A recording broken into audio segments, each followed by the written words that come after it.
Good afternoon, everybody. I hope you don't mind me sitting. Can you see me there at the back? I'm quite animated, so I'll do something with my hands for you. Okay, it's a pity I'm alone, but it's also quite one lovely opportunity for me to perform. My name is Pumelela Nqelenga. I'm from the Eastern Cape, but I work at the University of KwaZulu-Natal in Pietermaritzburg. And this paper is quite a reflective paper on my experience as a performer and as myself as a person in how I create work, or how I started to create work when I was doing my master's research here at the university currently known as Rhodes. Cool. Right. In 2014, I conceptualized and created a 4-part site-specific English performance in Grahamstown as part of my master's research.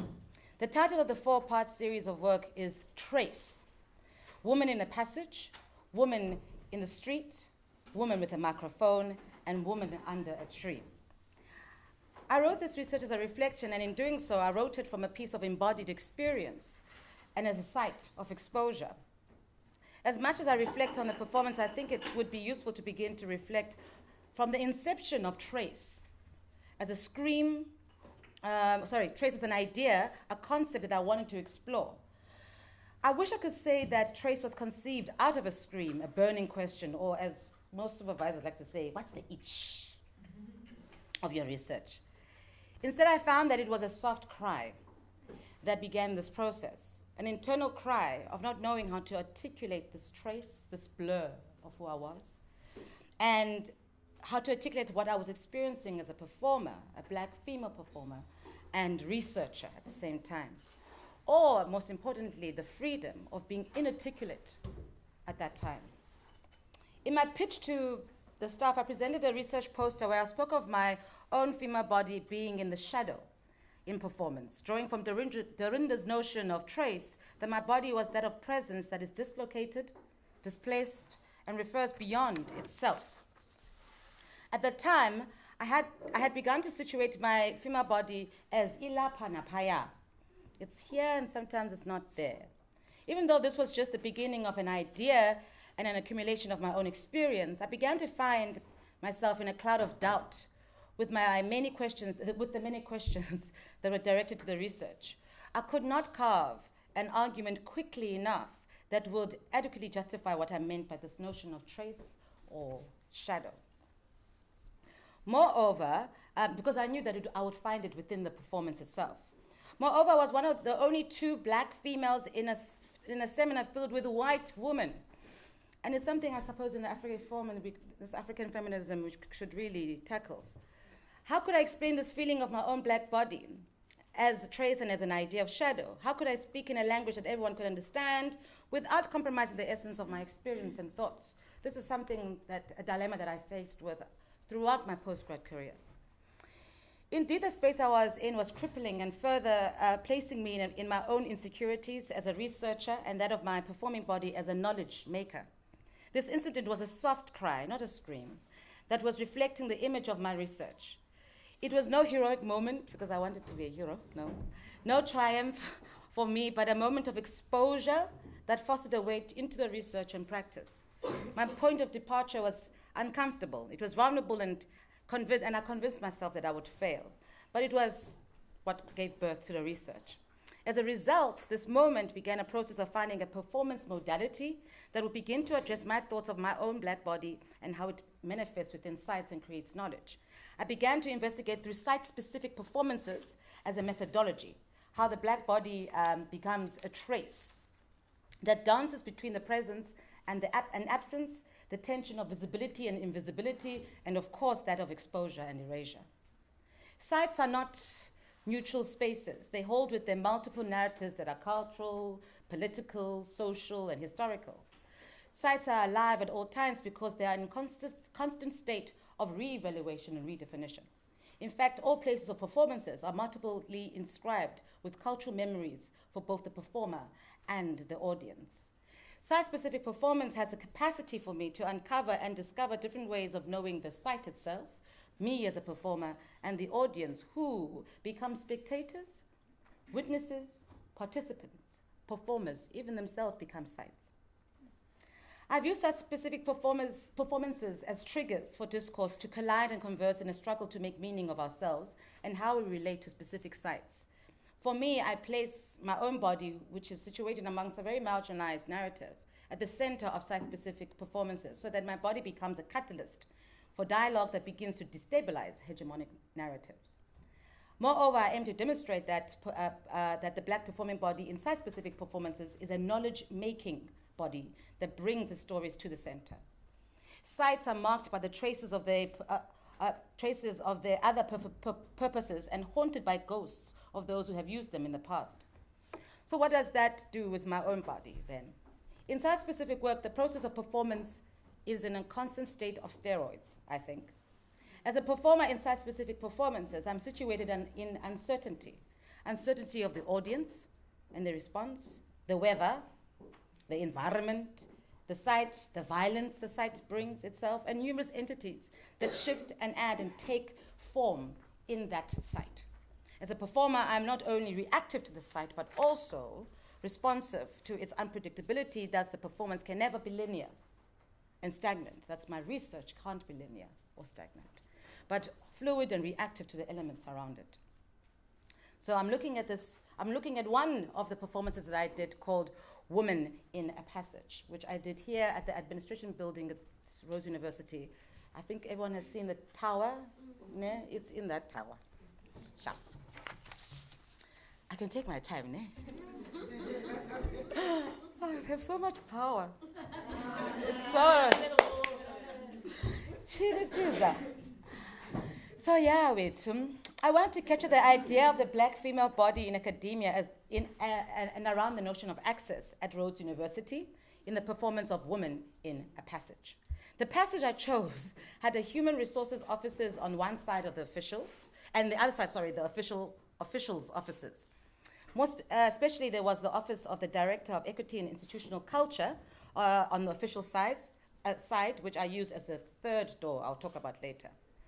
I placed the audience in such a way that their backs were turned towards the human resources officers so they can see the performances on the officials' offices.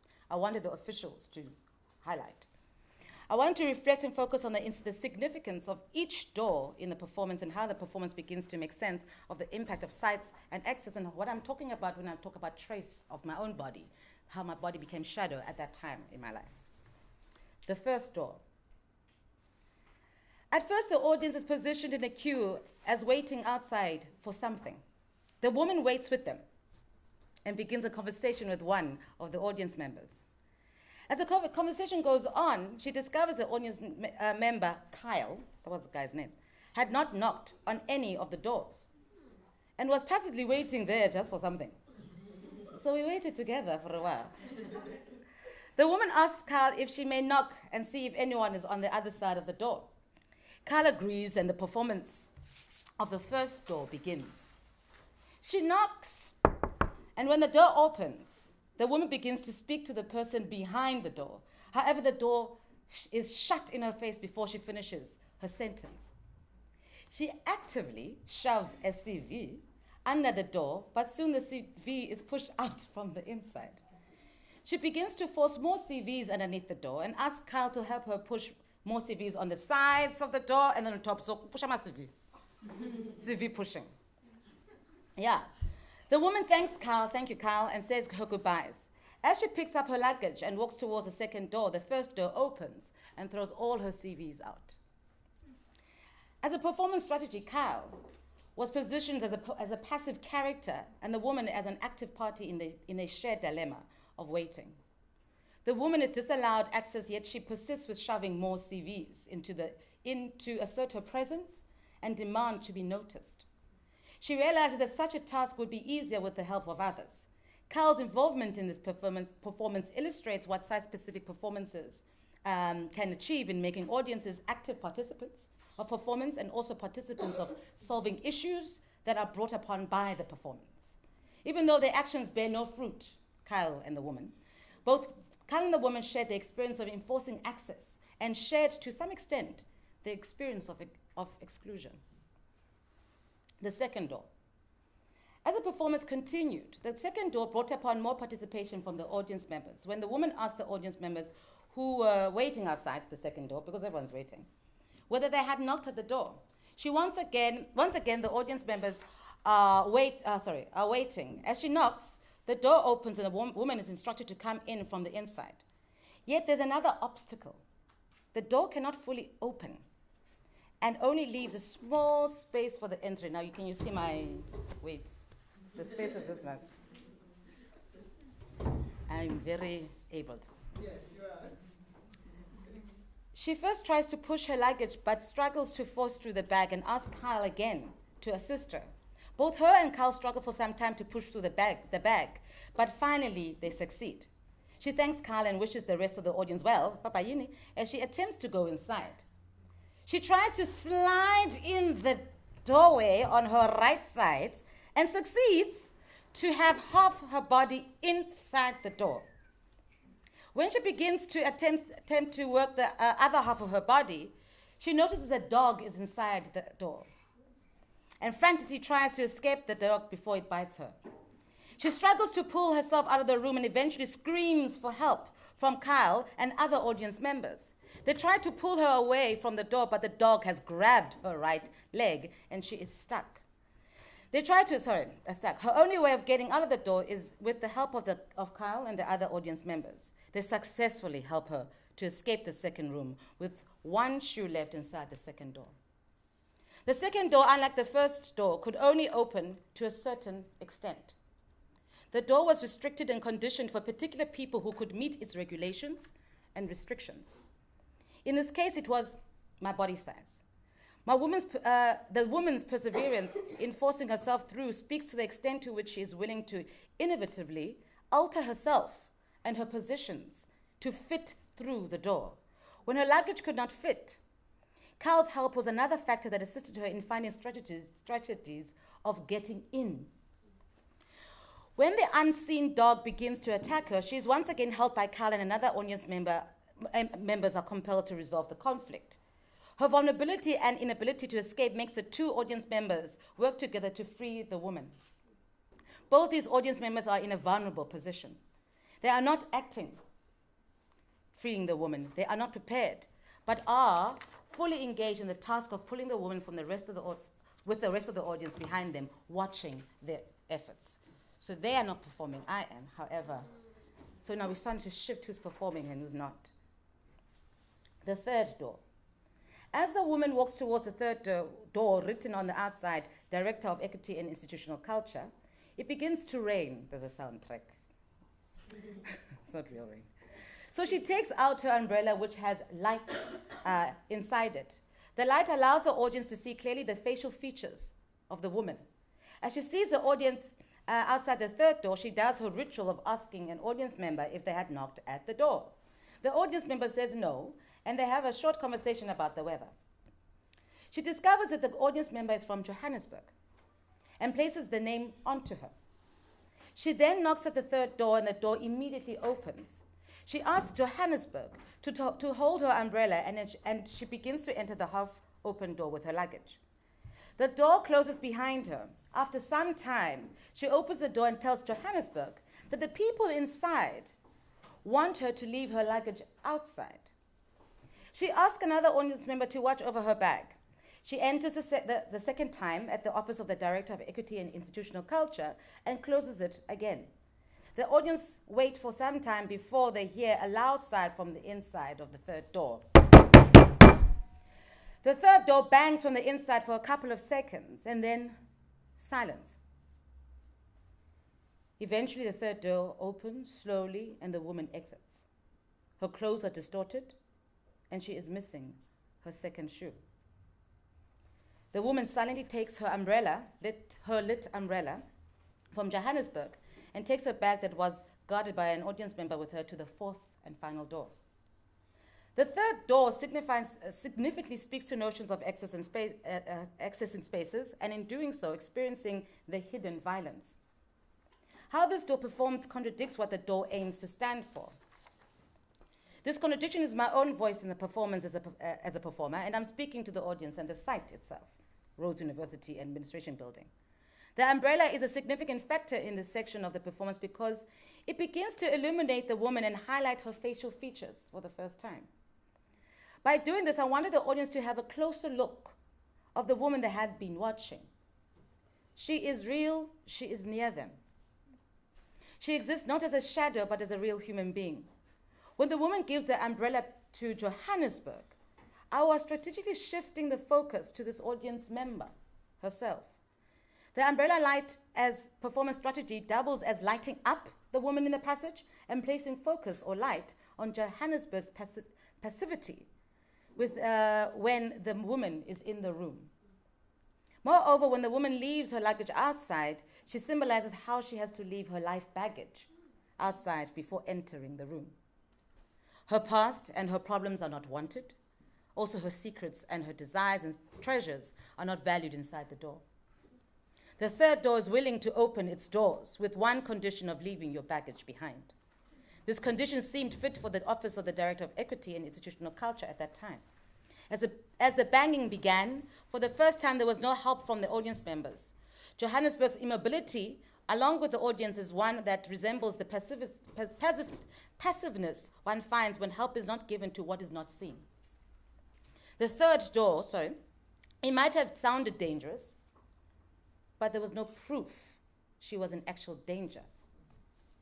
The third door has the capacity to cover its transgressions, thus allowing the door to escape from accountability. The fourth door, final door. She walks barefooted with her luggage towards the fourth door and stands in front of the door for a moment. She then knocks at the door and immediately there's a sound of a house alarm. For a second, she stops and listens to the alarm and eventually opens the door, nevertheless. She then disappears in the bright light that is inside the door, leaving her luggage behind. Okay. There it is. The woman's persistence in this door for me is quite significant. She abandons herself to the institution system for her own survival. At the end, she goes on with her objective irrespective of the possible dangers that come with the alarm. Leaving her luggage behind traces back to the third door and how she has learned from her experience throughout the passage. So for me, I come to this idea as a researcher performer in my master's year at that time. I was looking at myself as this notion of trace. So this idea of access and visibility, this idea of erasure and exposure were consistently dancing in my mind. And it obviously doesn't surprise me. Even today, Black female contemporary performers are creating work around the same topic. For example, Pumelela Nqelenga, and Zikhona Jacobs recently just did an open rehearsal of Rock to the Core that spoke to the erasure of Black bodies at the Fluted Caps in 2017. 70 nominees, 52 were white in 2017. Okay, I'm almost there. So for me, I've noticed as a Black female performer that performance is not only a performance but a testimony and an experience in an art world that wields performance and a lived experience as reality.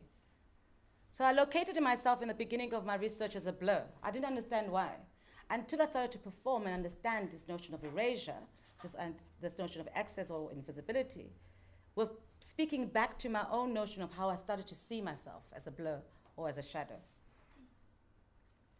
The burden with us contemporary performers or Black female performers today is that the lines between performance and the lived experience are blurred in a space where the Black female body is in a constant state of danger because of erasure, invisibility, and vulnerability of exposure, visibility.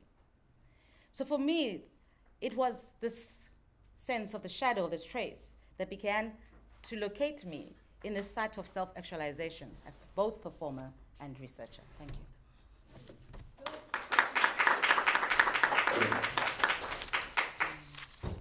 Okay, thank you so much. I think you opened up the fifth door in our minds. The fifth door. Yes. So what I'm going to do in terms of us fielding questions is we'll direct questions to Push. But I think if someone, once she's responded, if someone in the audience would like to contribute to that question, you're welcome to do so. So as we go along, so we'll be creating a dialogue in that manner. Shall we start off with 3 first, and then we'll take it from there. So any questions, comments? Yes. Can I ask, what was the response of the art department this department that you were obviously working through or with? What was their response to your work? Okay. Second question? Or comment? Yeah. I just find the idea of the shadow interesting, and you speak about it in a singular sense. And I'm just thinking about the lighting that you had on yourself to create that shadow, because sometimes lighting can create many shadows in a way. So you entering those 3 doors, it's those different shadows, maybe entering those doors at the same time, or one shadow is left out because you have many shadows. I'm just wondering if you thought about that, and also just the lighting process. I'm just imagining. I wonder if you could speak to, I think if I'm hearing you correctly, to the passivity of the audience. And I'm thinking of what it means in the context of Rhodes, is that there are certain bodies that it's possible for them to be passive in this place, but somehow they still get through and tick the box of what it means to be successful in this space in spite of their passivity. I wondered if you could speak to that, if that was part of the thinking or... All right, we'll stop with these and then we'll come back. Okay, thank you so much. Yes, it wasn't the fine art department, it was the drama department next door. And I suppose it was quite a difficult process for me, because I realized that I didn't have someone who looked like me in the space, who could assist in sort of, I'll say, guiding me towards my research topic or whatever.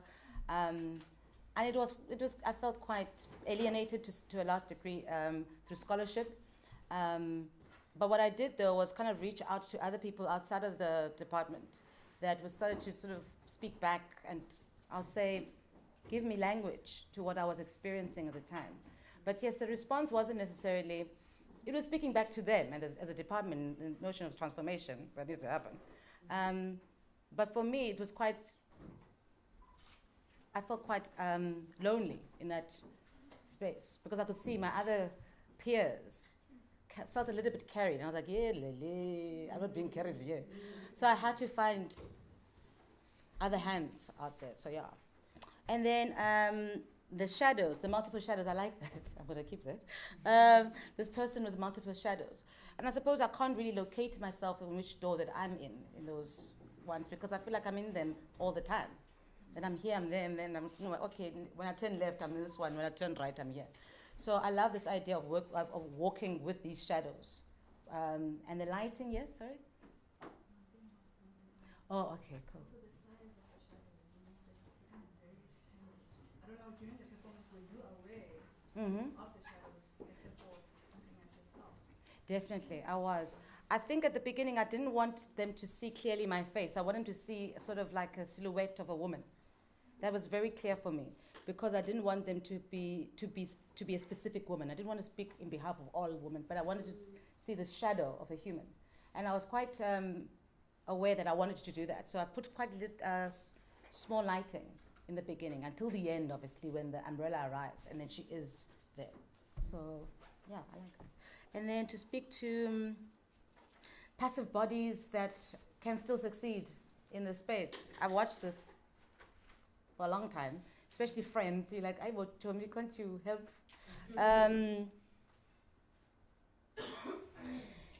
Yeah, I think it's something I'm still grappling with, especially coming back to Rhodes, is to see that there are bodies that see this, or they can still survive in seeing this. And I'm asking, and I suppose that responsibility one has to take.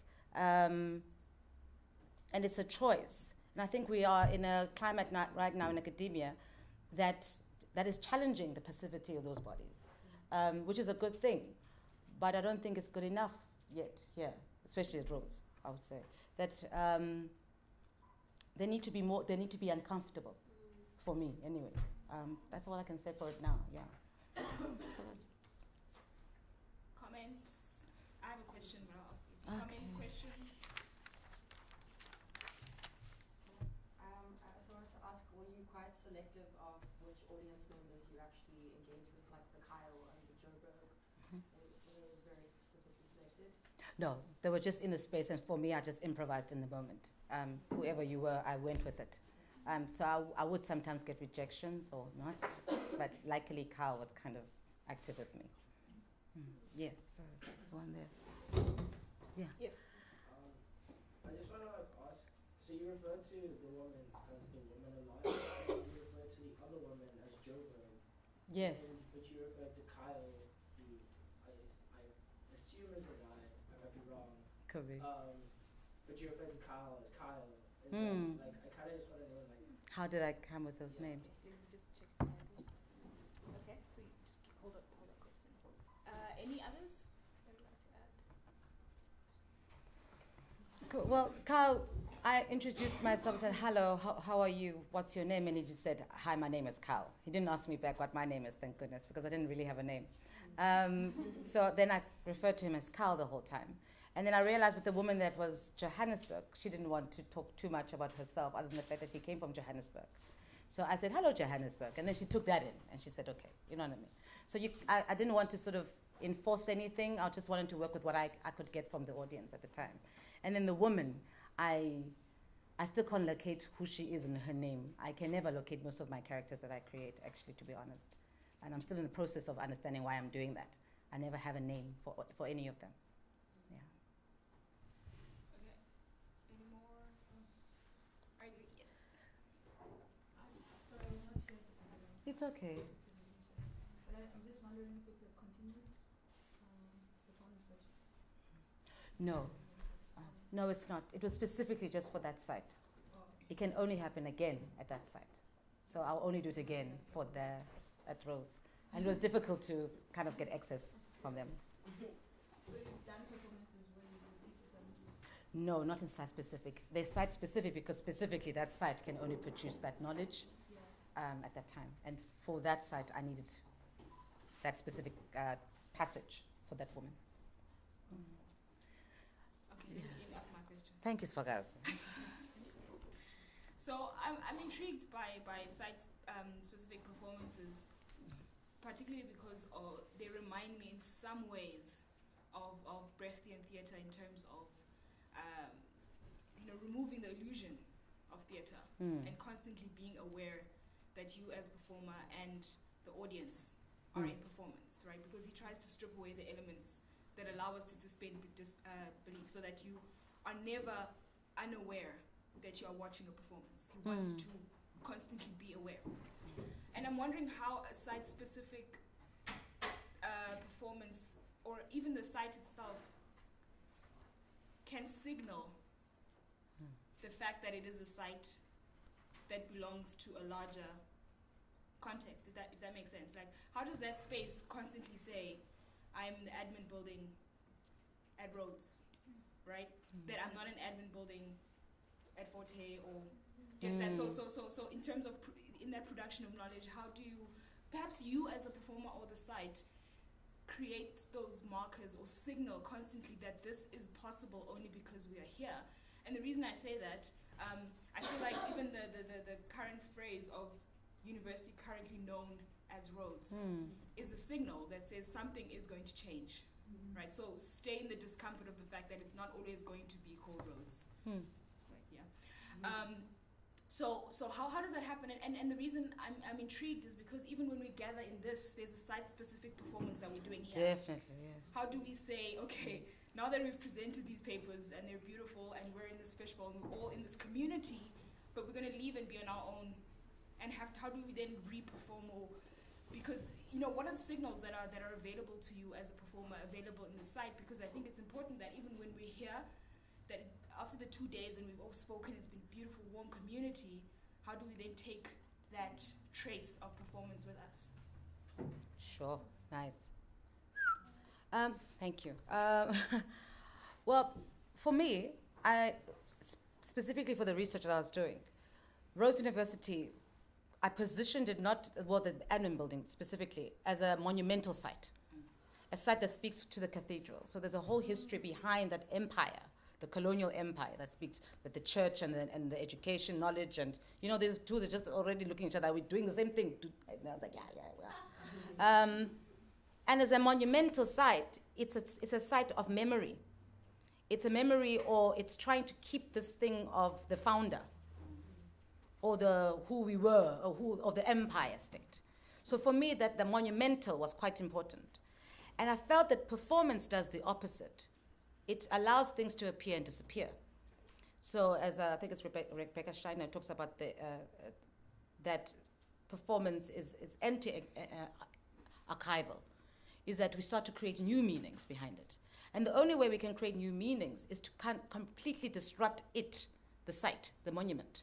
Because if you look at it, the monument as the father, you know, the patriarch, then you're saying that the art or the performance becomes, is it patricidal when you kill the father? Patricide. So performance is patricide. And for me, that was important. That the only way I can dismantle this idea of the excess and colonialism and Rhodes himself was to create an inscribed meaning with this body. Because this body does something to it. And I had a clue in the beginning. I did not know what it was. But in performance, I began to understand that, firstly, it doesn't want me here. And secondly, I'm beginning to create a new meaning. And by doing that, it's dying the father. And it needs to, in my opinion. And just, if I may add, or kind of engage with that, I think there's something that people didn't understand about Rhodes Must Fall at UCT was the kind of the perpetuation of violence of monuments. And people would ask why it's just stone. It's just a stone. It's sitting there. It's been there for like a while, dude. Like, why? Just let it go. Like, yeah, but you have to pass it. To actually walk in the shadow of Rhodes while like going down the rugby field is kind of this re-inscription of violence every single day until you get used to it, right? And what's interesting is that even though the statue has fallen, someone has spray painted a shadow of Rhodes that kind of holds the outline of the statue. So if you were to go now and look at the pedestal, which has been covered, by the way, on the stairs that go down from where the statue used to be, there's an outline of the statue, which, you know, either way. So I think what you're saying about performance being perhaps a different kind of response, because even though Rhodes is gone, he's still there. It's become more obvious. Yeah, he kind of reappears in a different form. So the thing about colonialism is just, it never wants to die. You know what I mean? So yes, definitely. I like this idea of that shadow. And it's for me, it's important that we remember. We remember that it was there. Because what happens is when we're trying to forget, insidiously to always come back to us. That we are always in constant dialogue or in conflict with it. And for me, that was important. And I know that my body does it without me wanting to. It doesn't want me, how can I put it? That the monumental site doesn't want me. And that by imposing myself through performance, we are always in conflict that is needed in this country, I think. Okay, so Hans? Just to add to the notion of the shadow is the notion of the spectre. And the spectres always journey with us. The ghosts. Nice. Journey with us. And it's, you know, like Hamlet, out. No, it was that was Lady Macbeth. Yeah. Yes. Out damn spot. Yeah, so yeah. Hamlet with the bottom. Sorry. There was another hand. I was thinking about the ways in which, you know, we perform our struggles, we word those things into use, and then they'll get appropriated as part of the monument building.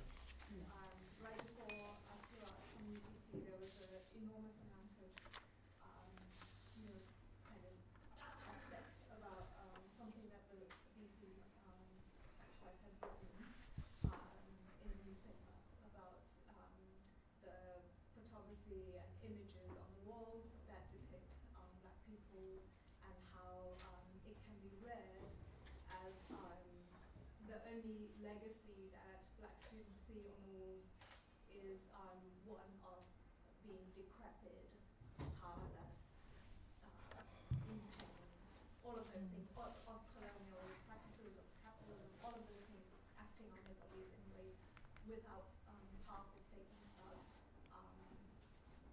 pleasure, being powerful, doing ordinary things. And I think in the earlier session I went to, we were talking about how, blackness is always represented as something either decrepit, acting against a power structure. That Chematai and I went to Colloquium, and she was talking about creating works that speak to having agency without having to struggle against something, because that still gives the agency and power to that thing that we're struggling against, right? So then I thought about like what you're doing, and then the performance, and we discussed this, and then we return to a world, and like I sometimes get lulled into believing that because we've talked about it, everybody else also we've come to some, maybe not like complete understanding, but at least like we've talked about it, and surely we've come to some agreement. You go out there and that shit is still real, and it's not been agreed to in any way. And it's really hard to walk away from a space like this, or go and see a performance as powerful as what you did, and have these ideas be discussed. And it's so revealed, and there's no shutting that black shadow down after you've opened it up. Sure. The shadow doesn't go back in the box anyway, it follows you. But then to some people, it's non-existent still. And then the words that you speak will be appropriated by somebody in ways that now somebody who in fact doesn't want to change something is like, oh, we need to change some nice pictures on the walls. And it's not about changing some nice pictures on the walls, although that's just a decorative element of it. That's just, a start. Okay, so those were more comments. Thanks. Thank you so much. Yes. Kirsty, thank you so much. I really enjoyed your presentation. And I think it's so interesting that you call yourself Push when you're physically pushing boundaries, pushing through doors. Thanks. What really interested me was the third door and the audience's reaction, and what you said about how help is not given to what isn't seen, and that it allows us to escape accountability. I just want to know what you felt from the audience when you came back out, having gone through that implied violence, and with them having helped you with door number 2. I'm just interested to know kind of what you read from the audience after coming out of door number 2. Sure.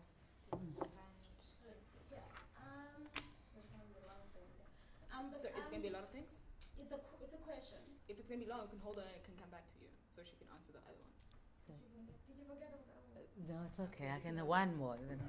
Okay, I'm really interested in trouble by I think there was a term that was used in the previous talk, where we kind of situate art like as a companion to theory, right? And what is interesting for me in your paper as well is how we locate performance as research, right? And the importance of that. And you said something, it's quite small, but it's quite important to me when you said how you started thinking.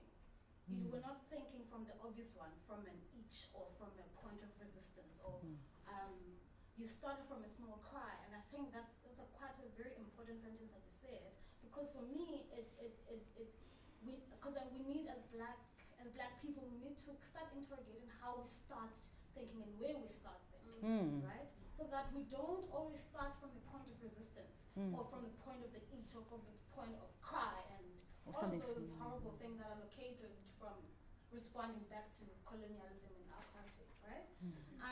So I think that's quite important because, and especially if we look at performance as research, because performance as research, it creates a different dynamic, because as a performance, especially if you work in site-specific work, you don't start from a point of knowing, right? You start from a point of that you don't know anything, and for me, it was a very important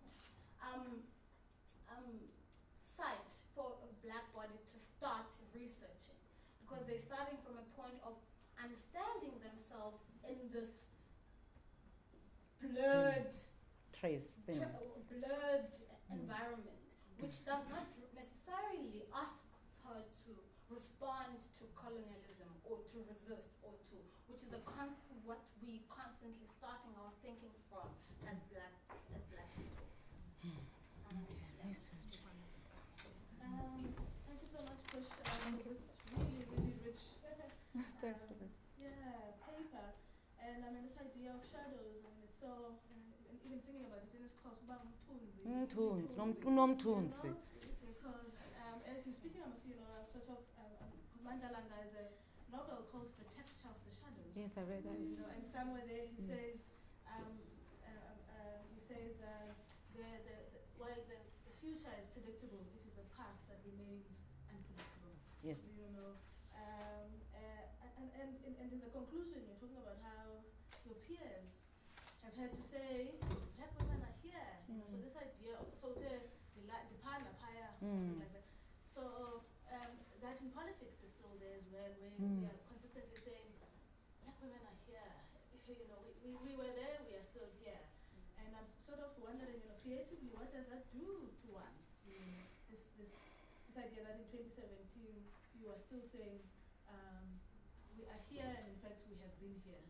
And are you feeling hopeful or gloomy? Because I'm feeling pretty gloomy about things. How are you feeling? Okay. Oh, okay, thank you. I write like this. So I think I'll start with the seeing. There's something about the visual. We see the monument, we see, and I think the woman at the back spoke about the arts, the artworks and things. There's always this political economy for me of the eye or the optical. If you can see it, there's a power structure. If you see it, therefore it's real. If you feel it, perhaps it's interpretive. And I situate my research in that notion of experience and feeling. Or I think as the keynote speaker talked about that the arousal, wasn't it? The emotional. Yes. And it's not a reliable, some people say it's not reliable, but for me it's completely here. So we always want to, how can I put it? For me, the idea of the Rhodes University Administration building has completely shifted. So for me, how I see it now is very different because of that experience. And I hope Bukail, not Johannesburg, also had an experience, because there's always going to be a memory of that experience together. And then push. I'm going to go backwards and forward. I hope you don't mind. So I think Nomcebisi, you spoke. Oh, the third door, the second door that you talked about, and how my expectations of the audience or my response to the audience. As a performer, I'm quite manipulative. I know exactly what I'm going to do, but I don't necessarily know what the response will be. But I always give myself room of possibility. So, for example, with what I did with the second door, where I was half put in, half put out, I put myself in a state of really needing help. And immediately the audience responded without questioning, like, is it a performance or not, or is she not really? I really had to put myself in a site of danger. And there they could see, therefore they could help. In the third one, they couldn't see. And a part of me wanted them to open. Ne? But also for research purposes, like, oh my goodness, they're not opening, so I'm going to write about this. Because you're always dancing in and out of it. I don't know if you know that. As a performer, you're like, oh, wow, I wonder what will happen. But then you're always going, oh my gosh, I can see where the paper's going now. I wasn't shocked that it didn't open. But it was quite sad that they have to see the danger in order to save me. And then again, the political economy of the eye. There's this thing about the eye. If I see, I can then do. If I don't see, I don't see the racism. I don't see the sexism.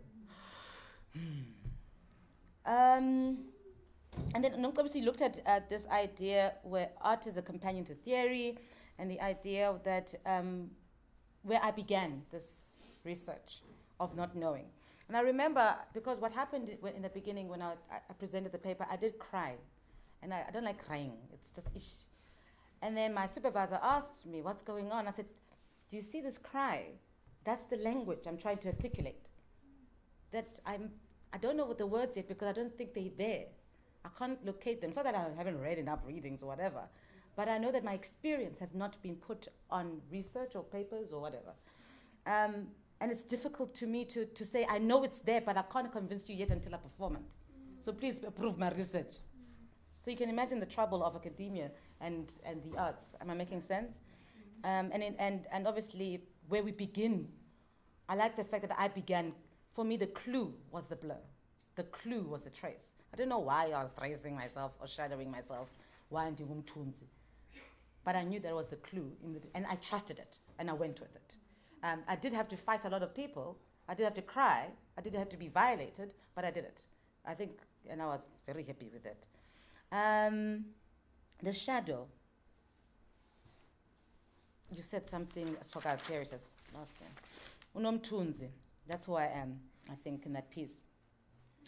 So what happens is that I've always seen there's a spillage between performance and reality for me. And I think Nqelenga once spoke to me about that the imagination is not too far from the reality as black people. Ilapha. I'm quoting my friend Nqelenga here, by the way. Giving reference. But for me, there's always been a spillage. So when I perform, it's not really far away from what I'm really experiencing. Therefore, the shadow is never far away from me. It's not there. Ilapha. So whether I'm the shadow today or whether I'm in the body, those two are always dancing together. The feeling that I have about it, I'm quite an optimist. Professionally, I'm a clown also, because I mastered in clowning. And the clown fails. In order for the clown to make the audience laugh is to fail. And for me, I've come to accept failure as okay, one. Two, that what may look despairing, we need to sit on it now. And it's okay to be, because we are asked, come on, push, bring up the future, whatever. I've been trained to fail constantly as a clown. And it also reads back to my name, Pumelela, succeed in failure. And how I somehow njengaphakathi I can feel that it's going to be okay. Just sitting and being okay with me has been that struggle so far, and that I'm fine with now. Sawubona ke ngosiyaphi na nomthunzi.